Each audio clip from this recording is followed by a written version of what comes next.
নমস্কার, চলছে চলবে রণজিতে আপনাদের সবাইকে স্বাগত। আপনাদের ভালো রাখতে সমাজকে ভালো করার প্রয়াসই এই প্রতিবেদনের অবতারণা। আমার থাম্বনেল দেখে হয়তো অনেকে চমকে যাচ্ছেন। হ্যাঁ, পিসি ভাইপোকে মুখোমুখি বসিয়ে জেরা করার পরিকল্পনা নিয়েছে ইডি। গত সোমবার যখন দীর্ঘ তল্লাশি হয় বরেয়ার বিধায়ক জীবনকৃষ্ণ সাহার বাড়িতে, আপনারা এর মধ্যে যে অনেক কল রেকর্ডও শুনেছেন যেখানে চাকরি প্রার্থীরা টাকা দিয়েছে এবং চাকরি পাওয়ার জন্য নবম দশম একাদশ দ্বাদশ কী কী রেট চার্ট ছিল ইতিমধ্যেই সোশ্যাল মিডিয়া থেকে শুরু করে মেনস্ট্রিম মিডিয়ায় সেগুলো আপনারা দেখে নিয়েছেন। দেখুন, এই জীবনকৃষ্ণ সাহাকে যদি ঠিকঠাকভাবে জেরা করা এবং যদি তারা নিরপেক্ষতা বজায় রেখে এই কালীঘাটের কাকুর মতো না হয়ে, তাহলে কিন্তু সমস্ত তথ্য সামনে আসবে। বড় বড় মাথা কারা এবং 25-75-এর যে ভাগ কোথায় কোথায় গেছে, এবং এই প্রভাবশালী তত্ত্ব তার স্ত্রী টগর এবং তার বাবা, তিনিও কিন্তু এই জীবনকৃষ্ণ সাহার এত বিপুল টাকা এই যে লেনদেন হয়েছে বা তাদের ব্যাংক অ্যাকাউন্টে জমা পড়েছে, এগুলো সম্পর্কে অকপটে বলেছেন যে জীবনকৃষ্ণ সাহা কতটা ম্যানিপুলেটিভ ছিলেন এবং তার বাবার সম্পত্তি নিজে হাতিয়ে নেওয়া, সেখানে তাকে ধমকি দেওয়া, চমকানো, এগুলোও চলেছে।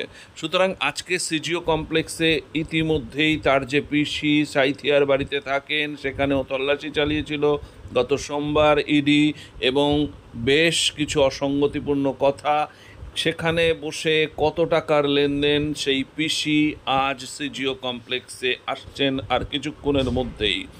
আরও আরেকটা পিসি ভাইপোর সম্পর্ক এখানে তৈরি হয়ে গেল, যারা এই রকম দুর্নীতির লেনদেনে সরাসরি যুক্ত বলে ইডি মনে করছে, এবং এমন বেশ কিছু গুরুত্বপূর্ণ তথ্য উঠে এসেছে যেগুলো সামনে আসলে এই রাজনীতির ময়দানে বা তৃণমূল কংগ্রেসের অনেক বড় বড় রথী মহারথীরা ধরা পড়তে পারেন। তাই এটাকে এই সময় দাঁড়িয়ে ভীষণ সিরিয়াসলি নিচ্ছে ইডি। দেখা যাক, আমরাও সেদিকে নজর রাখবো। যদিও ওই বারবার একটা কথা বলতেই হচ্ছে যে না চালে বিশ্বাস নেই, কারণ কালীঘাটের কাকুর এত দিন হয়ে যাওয়ার পরেও তার কণ্ঠস্বর কাদের কাদের সাথে এই ফোনালাপ হয়েছে, কথা বলেছেন, লেনদেন, কারণ তার নিজের মুখে যখন তার সাহেবকে কেউ ধরতে পারবে না, কারোর সাথে কথা বলেন না, ফোন করেন না, সুতরাং তার মারফত কাদের সাথে কী বিষয়ে কথা হয়েছে এগুলো আরও জনসমক্ষে আসা প্রয়োজন ছিল, কিন্তু ইডি বা সিবিআই সেই আমাদের আশাহত করেছে। তাই এই ক্ষেত্রেও যে পিসি ভাইপোকে মুখোমুখি বসিয়ে জেরা করা এবং সেখান থেকে কে নির্যাস আসে সেটা আমাদের নিশ্চিতভাবে নজর থাকবে।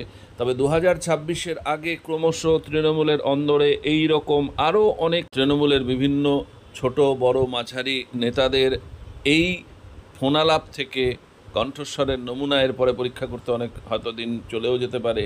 তো সেই জায়গা থেকে অনেক কিছু তথ্য সামনে আসবে বলেই রাজনৈতিক মহল মনে করছে, এবং 2026টা কঠিন থেকে কঠিনতর হবে যদি কিনা সাধারণ মানুষ একটু বুঝে যে বিরোধী পরিসরটাকে কিভাবে কাজে লাগাবে এবং কাদেরকে একটা ভোটের মাধ্যমে সঠিকভাবে এই মমতা বন্দ্যোপাধ্যায় সরকারকে হারিয়ে নিয়ে আসবে।